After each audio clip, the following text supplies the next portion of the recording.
నవ్య news కు స్వాగతం. ఈ రోజు వార్తలోని ముఖ్యాంశాలు.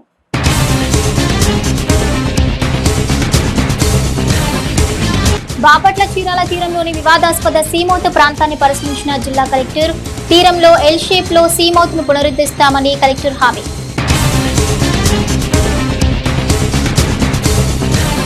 రాష్ట్ర ప్రభుత్వం అందించే సంక్షేమ పథకాలను ప్రజలు సద్వినియోగం చేసుకోవాలి. మున్సిపల్ కార్యాలయంలో మెప్మా ఆధ్వర్యంలో ఆర్పీలకు ట్యాబ్లు పంపిణీ చేసిన ఎమ్మెల్యే కొండయ్య. చీరాలలో వైఎస్ షర్మిల పర్యటన విజయవంతం వెనుక సీక్రెట్ ఏంటి? ఉనికిలేని కాంగ్రెస్ కు క్యాడర్ ఉప్పెనల పెద్ద ఎత్తున రావడం వెనుక ఆంతర్యం ఏంటో చూద్దాం. బాపట్ల చీరాల మండల తీరం ప్రాంతంలోని విజయలక్ష్మీపురం ఈపురపాలెం స్ట్రైట్ కట్ కాలువ సముద్ర తీరంలో సీమౌత్ పూడికతీత పనులను బాపట్ల జిల్లా కలెక్టర్ వెంకటమురళి పరిశీలించారు. ఇదే క్రమంలో స్ట్రైట్ కట్ కాలువ సిమెంట్ కాంక్రీట్ పనులకు ప్రభుత్వం 2 కోట్ల రూపాయల నిధులు మంజూరు చేసిందన్నారు. బాపట్ల చీరాల మండల తీరం ప్రాంతంలోని విజయలక్ష్మీపురం ఈపురపాలెం స్ట్రైట్ కట్ కాలువ సముద్ర తీరంలో సీమౌత్ పూడికతీత పనులను బాపట్ల జిల్లా కలెక్టర్ వెంకటమురళి పరిశీలించారు. ఇదే క్రమంలో స్ట్రైట్ కట్ కాలువ సిమెంట్ కాంక్రీట్ పనులకు ప్రభుత్వం 2 కోట్ల రూపాయల నిధులు మంజూరు చేసిందన్నారు. శుక్రవారం అడవి పంచాయతీలోని ఈపురపాలెం స్ట్రైట్ కట్ కాలువను జిల్లా కలెక్టర్ వెంకటమురళి పరిశీలించారు. ఈ సందర్భంగా జిల్లా కలెక్టర్ వెంకటమురళి మాట్లాడుతూ వివాదానికి కారణమైన భూమిపై కమిటీ ఏర్పాటు చేశామన్నారు. సీమౌత్ అభివృద్ధి కొరకు 2 కోట్లు మంజూరు అయ్యాయన్నారు. సీమౌత్ కాలువ వద్ద డ్రైజింగ్ ద్వారా పూడిక వెలికితీత పనులు త్వరలో ప్రారంభించడానికి చర్యలు తీసుకుంటామని ఆయన చెప్పారు.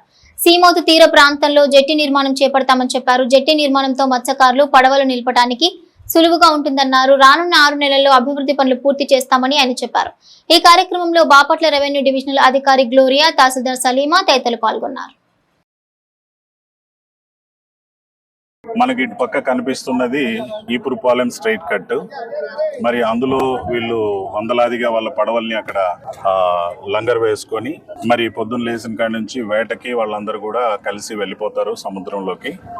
ఆ ప్యాసేజ్కి ఏదైతే బౌల్డర్స్ అడ్డుగా ఉన్నాయో వాటన్నింటినీ క్లియర్ గా తొలగించడం జరిగింది. ఇంకా కొన్ని నీళ్ళ అడుగులో కూడా ఉన్నాయని చెప్పి అనుకుంటున్నాం. అవి కూడా తగిలినప్పుడు డ్యామేజ్ అవుతుంది కాబట్టి వాటిని కూడా పూర్తి స్థాయిలో తొలగించేదానికి తహసీల్దార్ ఇక్కడే నిలబడి వాటిని కూడా ఈ రోజు కంప్లీట్ గా ఏదన్నా అడుగునుంటే కూడా తీసేస్తారు. అది ఒక పరిష్కారం అవుతుంది. ఇక రెండోది, మనకు ఫిషరీస్ డిపార్ట్మెంట్ కి 2 కోట్ల రూపాయలు ఇక్కడ శాంక్షన్ చేపించుకున్నాం. ఆనరబుల్ సీఎం గారు శాంక్షన్ చేశారు. దానికి సంబంధించి 1 కిలోమీటర్ దూరంలో ఒక కాంక్రీట్ స్ట్రక్చర్ వస్తుంది. ఆ కాంక్రీట్ స్ట్రక్చర్ కట్టడం వల్ల వీళ్ళందరూ కూడా ఏదైతే సముద్రం నుంచి చేపలు రొయ్యలు పట్టుకొస్తారో అవి ఆ కాంక్రీట్ మీదకి తీసుకొని అక్కడ అమ్మకాలు కొనుగోలు గానీ, అదే విధంగా దానికి ఒక బీటీ రోడ్ కనెక్టివిటీ ఉంటుంది. సో అది వాళ్ళకి ఆ జెట్టి అన్ని విధాలుగా ఉపయోగపడుతుంది. మరి జెట్టిని కట్టడంతో పాటు పడవలు సముద్రంలోకి ప్రశాంతంగా వెళ్ళడానికి, ఇబ్బందులు లేకుండా ఉండడానికి ఏ విధంగా చేయాలి అనేటువంటిది కూడా డ్రెడ్జింగ్ అవసరమైతే కూడా దాన్ని కూడా యాక్చువల్ గా వర్క్ లో లేదు కానీ దాన్ని కూడా పొందుపరిచి చేయడానికి మనం ట్రై చేస్తాం.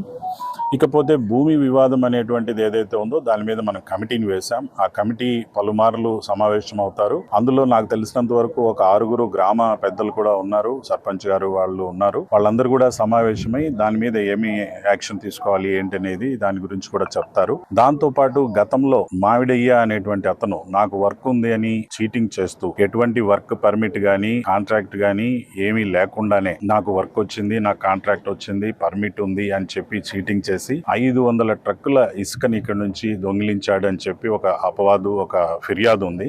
చీరాల మున్సిపల్ కార్యాలయంలో మెప్మా ఆధ్వర్యంలో ఆర్పీలకు ట్యాబ్లు, డీజీ లక్ష్మీలకు బయోమెట్రిక్ మిషన్ల పంపిణీ కార్యక్రమాన్ని నిర్వహించారు. ఈ కార్యక్రమానికి ముఖ్య అతిథిగా చీరాల ఎమ్మెల్యే కొండయ్య హాజరయ్యారు. పేద ప్రజలు ప్రభుత్వ సంక్షేమ పథకాలను సద్వినియోగం చేసుకుని తద్వారా ఆర్థికంగా అభివృద్ధి చెందాలని చీరాల ఎమ్మెల్యే ఎంఎం కొండయ్య అన్నారు. చీరాల మున్సిపల్ కార్యాలయంలో మెప్మా ఆధ్వర్యంలో ఆర్పీలకు ట్యాబ్లు, డీజీ లక్ష్మీలకు బయోమెట్రిక్ మిషన్ల పంపిణీ కార్యక్రమాన్ని నిర్వహించారు. ఈ కార్యక్రమానికి ముఖ్య అతిథిగా హాజరైన ఎమ్మెల్యే కొండయ్య మాట్లాడుతూ గత ప్రభుత్వ హయాంలో డాక్టర్ సుధాకర్ ను అణచివేయడమే కాకుండా అకారణంగా మానసికంగా హింసించి మరణానికి దారితీసిన విధానం రాక్షస పాలనకు నిదర్శనమన్నారు. ప్రజా తీర్పుతో అధికారంలోకి వచ్చిన కూటమి ప్రభుత్వం ఉద్యోగుల అవసరాలను గుర్తించి తగిన విధంగా వారికి వనరులను అందిస్తూ పరిపాలన సాగిస్తోందన్నారు. మెప్మా ఆర్పీలకు ఒక్కోటి 30,000 విలువ చేసే ట్యాబ్లు పంపిణీ చేయడం, అలాగే డీజీ లక్ష్మీలకు బయోమెట్రిక్ పరికరాలు అందించడం ఇందుకు తేట తెల్ల నిదర్శనమన్నారు. మహిళలు అన్ని రంగాల్లో అభివృద్ధి చెందాలన్న లక్ష్యంతో టీడీపీ ప్రభుత్వం బ్యాంకు రుణాలు, వ్యక్తిగత లోన్లు మంజూరు చేస్తుందని తెలిపారు. ఇటీవల టీడీపీ ఆధ్వర్యంలో నిర్వహించిన జాబ్ మేళాలో 1050 మందికి పైగా నిరుద్యోగులకు ఉపాధి అవకాశాలు కల్పించామన్నారు. చీరాల మున్సిపాలిటీని ఇతర మున్సిపాలిటీలకు ఆదర్శంగా అభివృద్ధి చేయాలన్నదే తమ లక్ష్యమన్నారు. శ్రీ నారా చంద్రబాబు నాయుడు గారి యొక్క ప్రభుత్వంలో వాళ్ళ ఆర్పీలు గుర్తించడం, వాళ్ళకి పని చేయడానికి కావాల్సినటువంటి ట్యాబ్ని ఇచ్చి సురుగ్గా పనిచేయమని చెప్పేసి వారు చెప్పడం జరిగింది. ఒకసారి గుర్తుపెట్టుకుందాం, ఇవాళ గతంలో ఉన్నటువంటి ముఖ్యమంత్రులకి ఈ ముఖ్యమంత్రికి తేడా ఒకసారి మాట్లాడుకుందాం.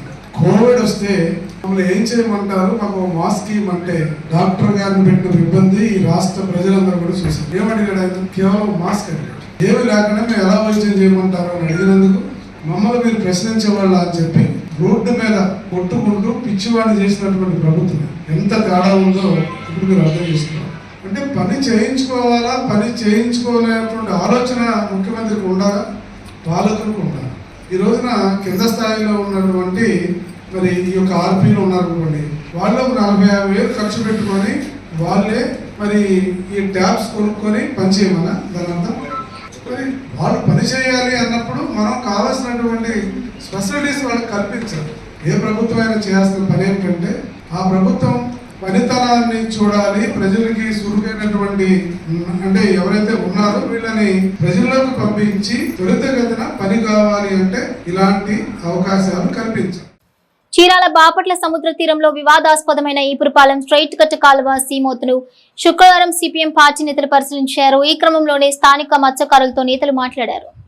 మత్స్యకారుల జీవనోపాధి దెబ్బతీసే ప్రయత్నాలు చేస్తే చూస్తూ ఊరుకునేది లేదని, సిపిఎం పార్టీగా ఉద్యమాన్ని తీవ్రతరం చేస్తామని ఆ పార్టీ కేంద్ర కమిటీ సభ్యురాలు రమాదేవి అన్నారు. చీరాల బాపట్ల సముద్ర తీరంలో వివాదాస్పదమైన ఈపురపాలెం స్ట్రైట్ కట్ కాలువ సీమోతును శుక్రవారం సిపిఎం పార్టీ నేతలు పరిశీలించారు. ఈ క్రమంలోనే స్థానిక మత్స్యకారులతో నేతలు మాట్లాడారు. స్థానికంగా నెలకొన్న వివాదం గురించి మత్స్యకారులకు ఆమె మాట్లాడారు. వివాదానికి పరిష్కార మార్గాలను సైతం మత్స్యకారులను అడిగి తెలుసుకున్నారు. ఈ సందర్భంగా ఆమె మాట్లాడుతూ వివాదానికి కారణమైనటువంటి సీమోతును గతంలో ఏ విధంగా ఎల్ షేప్ లో ఉందో అదే విధంగా కొనసాగించాలని ఆమె డిమాండ్ చేశారు. మత్స్యకారుల జీవనోపాధిని దెబ్బతీసే ప్రయత్నాలు చేస్తే సిపిఎం పార్టీగా ఉద్యమాన్ని తీవ్రతరం చేస్తామని హెచ్చరించారు. ఇదే క్రమంలో జెడ్పీని సైతం మత్స్యకారులకు అనుకూలంగానే నిర్మించాలని ఆమె అన్నారు. కార్యక్రమంలో సిపిఎం పార్టీ నేతలు, స్థానిక మత్స్యకారులు పాల్గొన్నారు. గ్రామాల్లో ఈ చుట్టుప్రక్కల ఉన్నటువంటి 9 గ్రామాలకు సంబంధించినటువంటి 2,000 బోట్లు, 14,000 మంది మత్స్యకారుల వృత్తికి సంబంధించి జీవన్మరణ సమస్యను ఎదుర్కొంటున్నారు. దురదృష్టవశాత్తు ఇక్కడ జిల్లా యంత్రాంగం అంతా ఇక్కడ ఉన్నటువంటి కార్పొరేట్లకి, ఇక్కడ ఉన్నటువంటి భ్రమరా రిసార్ట్స్ అనేటటువంటి వాళ్ళు వేసినటువంటి వెంచర్ ని అమలు చేయడానికి 14,000 మంది కొట్టడానికి సిద్ధమవడం అనేది తీవ్రంగా ఖండించాల్సినటువంటి విషయం. సిపిఎం పార్టీ ఈ పథకాన్ని తీవ్రంగా నిరసిస్తారు. ఇక్కడ స్థానికంగా ఉన్నటువంటి ఎమ్మెల్యే వర్మ గారు కావచ్చు, కొండయ్య గారు కావచ్చు, అలాగే భ్రమరా రిసార్ట్స్ కి సంబంధించినటువంటి మాధవి గారు గాని, వీళ్ళందరూ ఈ రోజు తెలుగుదేశం పార్టీకి సంబంధించిన వాళ్ళు ఒక మంచి ప్రభుత్వం తీసుకొస్తామని చెప్పేసి హామీ ఇచ్చి ఎన్నికలప్పుడు నాకు 1000 కోట్లు ఉంది, మీ డబ్బు అవసరం లేదు, మీ సేవ కోసమే నేను పోటీ చేస్తున్నాను అని చెప్పినటువంటి ఎమ్మెల్యే పాద ఈపురపాలెం స్ట్రైట్ కట్ ఏదైతే ఉందో ఆ స్ట్రైట్ కట్ ప్రకారము కాలువ తీసి యథాతథంగా వాళ్ళ బోట్లు లంగర్ వేసుకోవడానికి వీలు కల్పిస్తేనే పరిష్కారం. అలా కాకుండా ఈ రోజు వెంకట్రావు అనేటటువంటి ఒక బినామీ అతనికి పట్టా భూమి ఉందని కలెక్టర్ మాట్లాడతాడు. నేను అడుగుతున్నాను, ఈ ప్రజలు అడుగుతున్నారు, అనేక చోట్ల పట్టా భూముల్ని ప్రభుత్వం ప్రజల ప్రయోజనాల కోసం తీసుకుంటుంది. ఒకవేళ వెంకట్రావు పట్టా భూమి అంటే దాన్ని కూడా తీసుకోండి. అసైన్డ్ భూమి ఆయనకి ఎందుకు ఇచ్చారో ఆ అసైన్డ్ భూమి కూడా మీరు తీసుకుని పాత ఈపురపాలెం స్ట్రైట్ కట్ వేస్తేనే ఈ ప్రజలు అంగీకరిస్తారు. ఆ ప్రజలతో పాటు సిపిఎం కూడా నిలబడుతుంది, పోరాడుతుంది. వాళ్ళని మోసం చేసి ఈరోజు వెంకట్రావు వేసినటువంటి బండరాళ్ళని పర్మనెంట్ చేసి జట్టి కట్టడం అనేది మోసపూరితమైంది. నేను మత్స్యకారులను ఇప్పుడు 15 రోజుల నుంచి మేము డిమాండ్ చేస్తున్నా ఏంటంటే మాకు పూర్వం 1974లో తవ్విన కాలువ ఎల్ షేప్ లోని మాకు ఎలాగుందో అలా నిర్మించిస్తానని కలెక్టర్ గారు మాకు హామీ ఇచ్చారు. ఆ ప్రకారంగానే మేము దాన్నే డిమాండ్ చేస్తాం. దాంట్లో కమిటీ మెంబర్ గా నన్ను కూడా పెట్టారు. నేను మా కమిటీ వాళ్ళతో రేపటి నుంచి అదే పద్ధతి చేసి మా మత్స్యకారులందరికీ న్యాయం జరిగేదాకా ఏదైతే ఎల్ షేప్ లో కాలువ ఉందో సీమవుతుందో ఆ ప్రకారంగా తవ్వించి ఇచ్చే వరకు మేము ఈ పోరాడతాను. దాని గురించి వదిలే పని ప్రసక్తి లేదు. మేడం గారు చెప్పినట్టు అవసరమైతే యంత్ర ద్వారా వెళ్తాం. సరే, కలెక్టర్ గారు ఏంటంటే ఇప్పుడు ఏదో కొత్త న్యూస్ చెప్పారు, మేము 2 కోట్లు శాంక్షన్ అయింది, మీకు వచ్చేస్తాం. అది చెప్తే తర్వాత ముందు మాకు ఇది అయిపోతే మా అందరూ వెళ్ళిపోతే యాడికి వెళ్ళిపోయి దీంట్లో కలిసేపు తర్వాత దూరం ఖాళీ ఉన్న లోపల మాకు జట్టి గాని ప్లాట్ఫారం గాని అవన్నీ కట్టించుకుంటాం. అవన్నీ రోడ్డు దగ్గరలోనే అవన్నీ ఓకే. ముందు మాకు అవసరమైంది, మా మత్స్యకారులందరికీ అవసరమైంది కలిసేపు కాలువ. జిల్లాలోని చీరాల పర్చూరు పొగాకు కొనుగోలు కేంద్రాలను శుక్రవారం చీరాల పర్చూరు ఎమ్మెల్యే ఎంఎం కొండయ్య, ఏలూరి సాంబశివరావులు పరిశీలించారు. పొగాకు రైతులెవరూ కూడా అధైర్యపడాల్సిన అవసరం లేదని భరోసా ఇచ్చారు. జిల్లాలోని పొగాకు రైతులకు అండగా కూటమి ప్రభుత్వం ఉంటుందని చీరాల పర్చూరు ఎమ్మెల్యేలు ఎంఎం కొండయ్య, ఏలూరి సాంబశివరావు అన్నారు. జిల్లాలోని చీరాల పర్చూరు పొగాకు కొనుగోలు కేంద్రాలను శుక్రవారం చీరాల పర్చూరు ఎమ్మెల్యేలు ఎంఎం కొండయ్య, ఏలూరి సాంబశివరావులు పరిశీలించారు. పొగాకు రైతులెవరూ కూడా అధైర్యపడాల్సిన అవసరం లేదని భరోసా ఇచ్చారు. ఈ సందర్భంగా ఎమ్మెల్యే ఏలూరి మాట్లాడుతూ మార్క్ఫెడ్ ద్వారా కొనుగోలు చేసిన పొగాకు బర్లీకి సంబంధించి 273 కోట్లు ఇప్పటికే ప్రభుత్వం నగదు మంజూరు ఏర్పాటు చేసిందన్నారు. తొలి విడతగా ఇప్పటికే ప్రభుత్వం 100 కోట్ల నగదు విడుదల చేసిన విషయాన్ని ఆయన గుర్తు చేశారు. నల్లబర్లీ పొగాకు రైతులను ఆదుకునేందుకు ప్రభుత్వం అన్ని చర్యలు చేపడుతుందన్నారు. కొత్తగా ఈ సరుకు మార్కెట్ కొంటాం. ఇప్పుడు పొగాకు ఎంసీవీ పొగాకు వ్యవహారం వేరు, మన బర్లీ పొగాకు వ్యవహారం వేరు. బర్లీలో నల్ల బర్లీ వ్యవహారం వేరు, తెల్ల బర్లీది వేరు. మన ప్రాంతం అంతా నల్ల బర్లీ పండిస్తారు. ఈ సంవత్సరం ఇబ్బంది వచ్చింది, రైతుకి కష్టం వచ్చింది కాబట్టి ముఖ్యమంత్రి గారు పెద్ద మనసుతో ఈ రైతాంగాన్ని ఆదుకోవాలి. గత సంవత్సరము కంపెనీలు చెప్పిన మాయమాటలకి మోసపోయి ఉధృతంగా ఎక్కువ ఎకరేజ్ వేశారు. వేసిన దాని మీదట కంపెనీలు వాళ్ళ మొండికేసినాయి. సరుకు ఎక్కువ ఉంది కాబట్టి మార్కెట్లో వాడు అవసరం తక్కువ ఉంది కాబట్టి తక్కువ కొంటున్నాయి.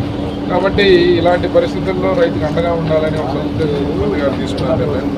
మనం ఇప్పుడు పచ్చూరులో ఏఎంసీలో ఒక సెంటరు, తర్వాత చీరాల లోని ఏఎంసీ సెంటర్స్లో ఇక్కడ ఒకటి, అలాగే బీకే పాలెం అని చెప్పి పత్తిపాడు కాన్స్టిట్యున్సీలో 3 సెంటర్లు రన్ అవుతున్నాయి ఇప్పుడు దాకా. నవ్య న్యూస్ ముగించే ముందు ముఖ్యాంశాలు మరోసారి.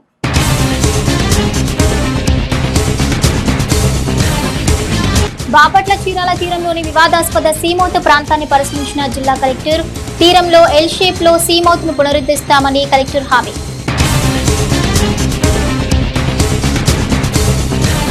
రాష్ట్ర ప్రభుత్వం అందించే సంక్షేమ పథకాలను ప్రజలు సద్వినియోగం చేసుకోవాలి. మున్సిపల్ కార్యాలయంలో మెప్మా ఆధ్వర్యంలో ఆర్పీలకు ట్యాబ్లు పంపిణీ చేసిన ఎమ్మెల్యే కొండయ్య. చీరాలలో వైఎస్ షర్మిల పర్యటన విజయవంతమైన సీక్రెట్ ఏంటి? ఉనికిలేని కాంగ్రెస్ కు క్యాడర్ ఉప్పెనల పెద్ద ఎత్తున రావడం వెనుక ఆంతర్యం ఏంటో చూద్దాం. నవ్య న్యూస్ ఇంతటితో సమాప్తం. నమస్కారం.